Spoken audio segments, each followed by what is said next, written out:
अस्सलाम वालेकुम व्यूवर्स, उम्मीद है कि आप सब खैरियत से होंगे।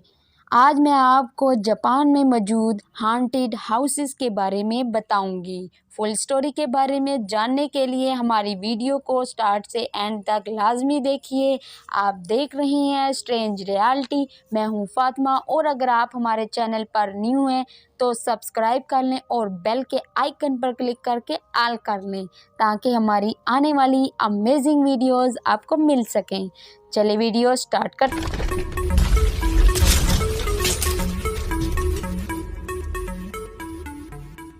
हैं। मोज़ेस सार्फिन, जापान में घर खरीदना बहुत मुश्किल है क्योंकि जापान में घर बहुत महंगे होते हैं। लेकिन क्या आप जानते हैं कि एक ऐसे मुल्क में जहां घर खरीदना हर किसी का ख्वाब है, वहां 80 लाख घर खाली पड़े हुए हैं जहां कोई नहीं रहना चाहता। ये इंतहाई अजीब बात लगती है, लेकिन इसकी कई वजूहात में से एक अहम वजह जानकर आपको और भी ज़्यादा हैरत होगी। इन 80 लाख खाली घरों में कई घर तो ऐसे हैं जो जापान में आने वाले सुनामी की वजह से खंडर बन गए हैं। लेकिन एक और अजीब मसला भी है, इनमें एक बड़ी तादाद ऐसे घरों की भी है जिनको जापान के लोग हॉन्टेड समझते हैं, यानी असेब ज़दा। अब ऐसा तो दुनिया में हर जगह होता है, लेकिन जापान में एक बहुत बड़ा मसला है।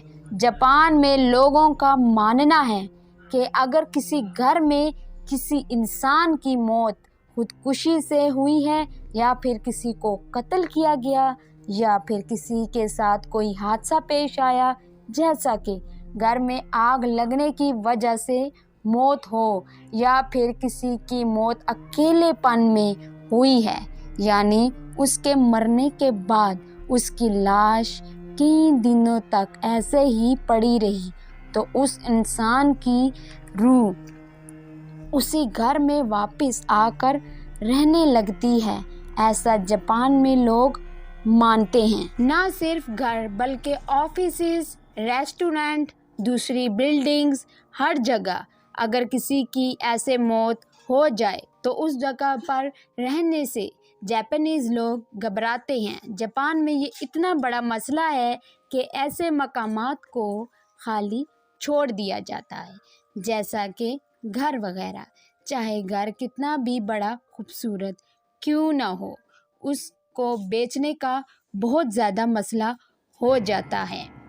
जापान में ऐसे घरों को जीको बक्कन कहते हैं। जब कोई आदमी किसी रियल एस्टेट एजेंट के पास घर खरीदने या किराए पर लेने जाता है तो ये कानून में है, तो वो रियल एस्टेट एजेंट उस आदमी को बताए कि ये प्रॉपर्टी जीको बक्कन है, यानी ये एक ऐसी प्रॉपर्टी है जहाँ किसी की बहुत तकलीफ़ में मौत हुई थी।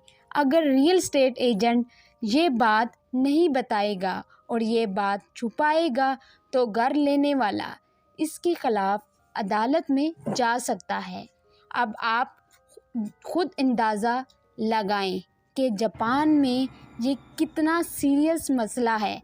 अगर आप कोई ऐसा घर ले रहे हैं तो आपको अच्छा खासा डिस्काउंट दिया जाता है, जो कि 20% तक हो सकता है, क्योंकि घर के मालिक को पता होता है कि उसके लिए उस घर को बेचना या रेंट पर देना डिस्काउंट के बगैर नामुमकिन है।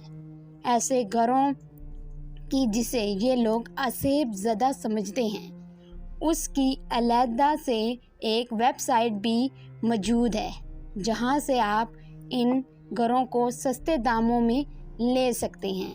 मोज़ेस सार्फिन, अगर आपको ये वीडियो पसंद आई है तो इसे लाइक करके और अपने दोस्तों के साथ लाजमी शेयर करें।